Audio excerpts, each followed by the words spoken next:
One of the big questions I get, especially maybe 2, 3, 4 months after a big storm happens, when a lot of the roofs in the neighborhood are getting replaced, and a homeowner says, why is my roof not getting replaced? The first question I typically ask is, who is your insurance carrier?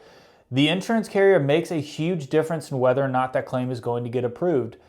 Let's face facts. Not every insurance carrier is going to approve the same amount of damage. Not all insurance carriers are going to assess the damage in the same fashion. Some insurance carriers are going to just use a drone. That's few and far between, but that's how their adjusters run their appointments, and that's how they can base off whether they have enough damage to approve a claim.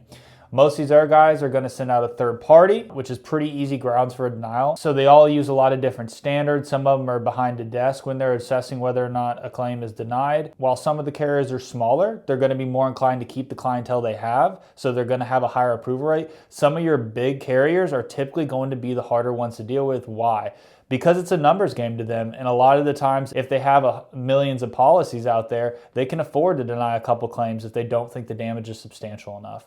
So know who your carrier is before getting into a claim, and that's going to save you a lot of headache and a lot of expectations on the front end to make sure when you do run into a couple issues, it's something that's not a surprise and you're ready to deal with it and push through the claims process. Because I won't mention a few names, but there's a couple carriers where 80% of the time it's a denial in the first go round, but a lot of the times we'll still get them pushed through the approval process. It's just going to take time, and it's just going to take getting them out there a couple more times and going through the process with them, not just an easy approval.